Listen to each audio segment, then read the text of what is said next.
the number one biggest motivator I had that drove me from, a very low point in my rowing career where I was totally unmotivated, terrible mindset, training inconsistently, lying to myself, lying to my coach, getting beaten by literally everybody that I wanted to be miles ahead of, to getting into the GB team, was the fear of regret.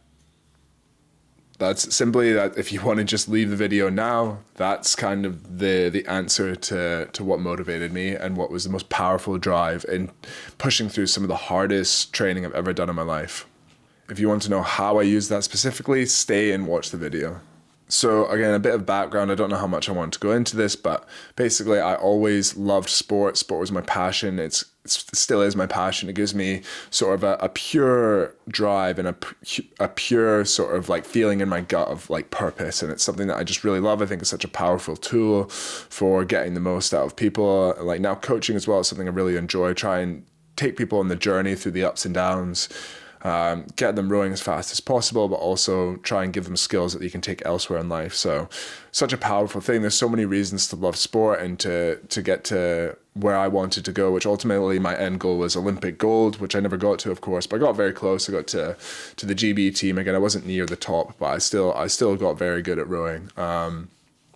And basically what I wanted to talk about was the main reason that the main thing that motivated me to do some not extremely, but, basically milking every single ounce of potential I had out of myself. And that was ultimately the fear of regret. And there were so many times when, I wanted to back off. I wanted to look for an excuse. I wanted to go back to old mindset ways. I wanted to not do that third or fourth session of the day. I wanted to maybe cut my 90-minute bike down to a 60-minute bike.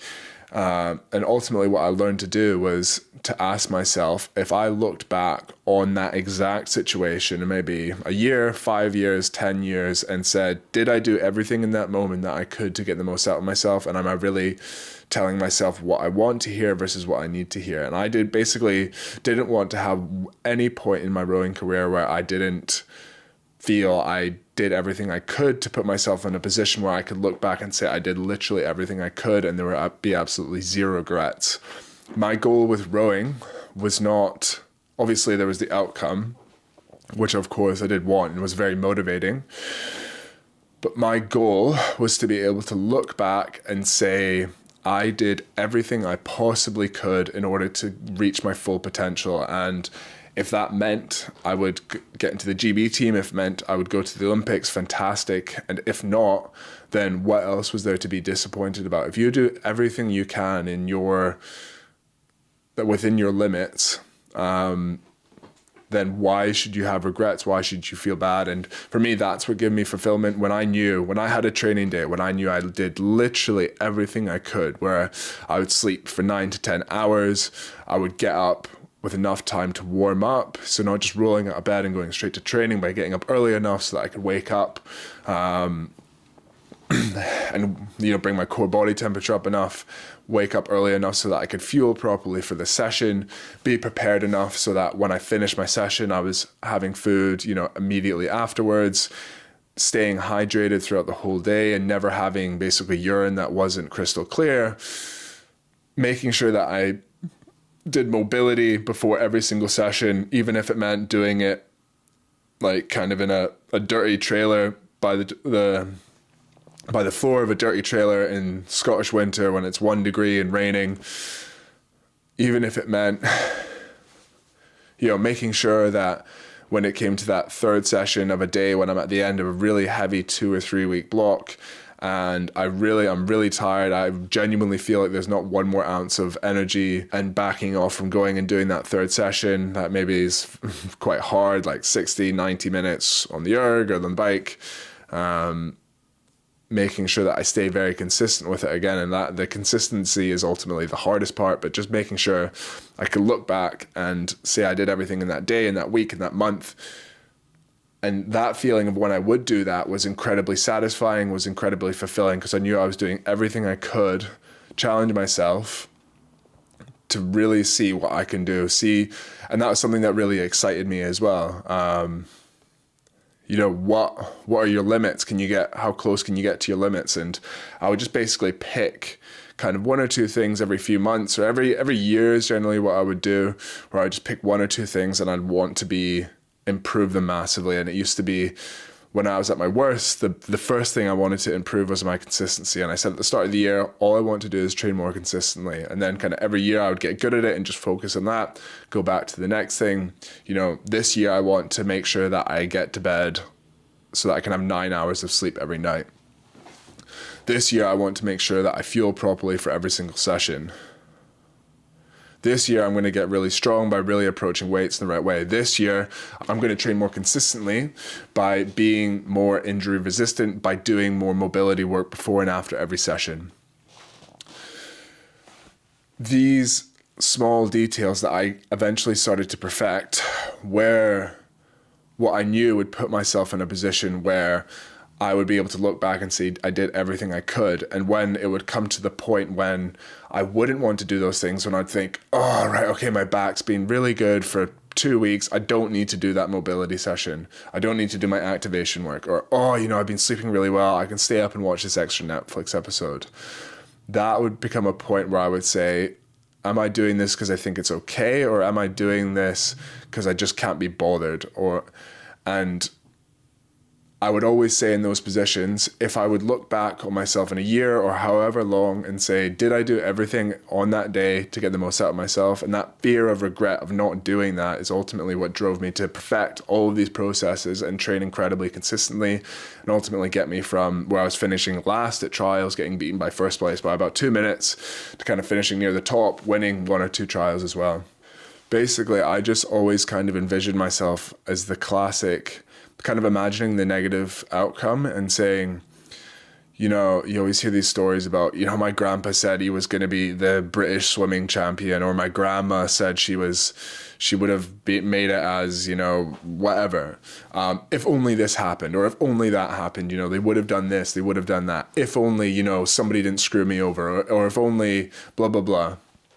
Like, I would use that sort of image of myself looking back and saying, I got really close to the GB team, or, I would have, but I didn't have, whatever bullshit excuse. That I use that image of myself looking back as a motivator to not put myself into that position, to be able to say, Timmy, whatever, I don't know.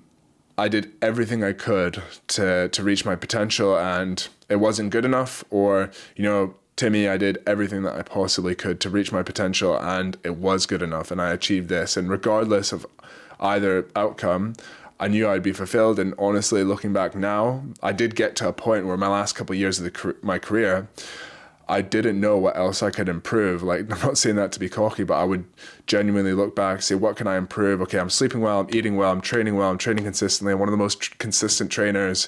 There's always more areas for improvement. You can always push yourself harder. And that was something I think I always worked on, but it was definitely something I got good at. And genuinely, I don't think there was one other thing I could have done. And I was like, now I'm at the point where I just need to keep doing exactly what I'm doing and stay consistent. And I feel very fulfilled to be able to look back and say I did that. And, it's through that approach that I really did learn a lot of skills about detail, being detail orientated, really dissecting the process and becoming, a master at perfecting the process. So, yeah, again, for me as well, like with rowing, a bit more context, I got into the GB. I got my first GB vest at 27, which is very old to get your first GB vest. Normally what happens in the UK, people do university, they're competitive at university, they maybe do under 23s, go to world championships. People have the potential to get into the GB team. And then maybe they do 1 or 2 years where they go down to Leander or whatever, a really competitive club, and they train full time, either through support of family or, getting some part-time work where they're just able to get by. And they do that for a year or two, and then they see if they're good enough, and then they give up. I shouldn't say give up, like they decide to move on. And that's totally fine. But for me, I just basically looked back and kept saying, if I kept going for one more year, basically I didn't want to look back and say, if I kept going for one more year, I would have been good enough. And I basically wanted to get to a point where I felt I wasn't improving anymore, where I was at my full potential, where I was going as fast as I possibly could. And I knew I wasn't there yet if I wasn't ticking off every single process and perfecting every process. So my goal was basically to put myself in a position where I was doing everything I could to get as fast as possible. And that took a few years. And I was lucky that I was able to live at home, and that I also moved in with my fiance in the flat that their parents owned. So I was paying very, very little rent. I was also very lucky that, I had a good part-time job with my old rowing club, where I was basically making around £800 a month. So that was just enough to kind of pay rent, pay food, pay travel to races and stuff like that. And I got a little bit of money through Scottish rowing as well, which was basically just enough to get by. I wasn't saving anything. I was, living paycheck to paycheck. But I was very lucky in that way, which I know a lot of people aren't. So that played a big part in it as well. But the thing that drove me to not go and get a real life was, I remember one time I was at a Christmas party with some of our friends that were older than us. And they kind of had the real life. They settled into the routine. They're well past university days. And I think in 2018, I was very close to quitting. And I just remember because I was like, oh, right, okay, whatever, I love the process, I love training, but I was like, I need to move on. You get questions from other people like, oh, Jack, you're still rowing. Like, what? Get a life. You maybe hear these comments behind your back and stuff, and you can see it, the 26, 27-year-old who's, training with a bunch of like kids, well, not kids, but like 21, 22-year-olds. It's like, get a life, Jack, is kind of the narrative with that stuff. And, actually, I remember somebody on the river shouted at me saying that I need to get off my mum's couch when I was training. I think I had an argument with somebody on the river, and they're like, stop sleeping on your mom's couch. And I was like, it's my dad's couch, actually. But yeah, anyways, I remember at this party, people whose life I was like, oh, that's kind of what I'm after. I'll maybe go and get a normal job, get into a routine and stuff, and just enjoy the little things. And everybody at the party was like, it was over the Christmas break, and everybody was like, I hate work. I hate it. Oh, how long off do you have from work? Oh, I've got 2 weeks. Oh, I've only got one. Oh, I'm back on the 14th of January. Oh, that's so lucky. I'm only back on the 3rd or the 4th. I'm back on whatever. And like, it was just a bit of an epiphany where I was like, is that what I'm in such a rush to go to? And if I can afford, I've not got any responsibilities, again, which is a privilege for sure. Not any responsibilities. I'm able to get by paycheck to paycheck. Why am I in such a rush to do this life that isn't really that appealing? So, yeah, I just had that platform, and I was able to just keep going back and questioning myself, what else can I do to reach my potential, so that I can go back and say I did everything I possibly could to fulfill my potential. And once I've seen that I fulfilled my potential, was it good enough? If not, whatever, because I can be happy and know that I ticked off every single box I could. And yeah, basically that's what I learned. And if I can give you a take home, it's obviously you might not be as fortunate, you probably won't be as fortunate as me to be in my situation, but say you've got 4 sessions a week where you can train for 40 minutes, or you've got 10 sessions a week where there's a bit of extra room in your training program where you could fit in a bit more. And basically ask yourself, are you doing everything you can within the time that you have available to get the most out of yourself? Are you training as consistently as you can? When you can sleep a lot, are you sleeping a lot?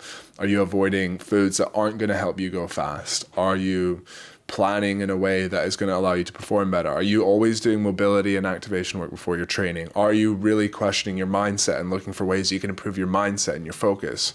Every stroke, are you taking it as an opportunity to improve? Are you being very technically focused when you're in a tech session? Are you genuinely trying to improve every stroke, or are you just thinking, oh, it's just easier if I do what I always did? Have that fear, use that fear of looking back and saying, I didn't do everything I could. Or you imagine yourself in a position where you're looking back at yourself and regretting not taking advantage of that opportunity, whether it's 10 minutes of training, of a tech session, or if it's more than that, use that, I think, fear of regret as a tool to get the most out of yourself. Put yourself in a position where you can't say, where you can say genuinely, I don't think there's anything else I can do. And if you do that, regardless of what happens, you will be fulfilled and you will be happy with the way you've approached it, and you can be the most proud of it. But yeah, another just a bit of a kind of ranty video, playing around with these YouTube formats.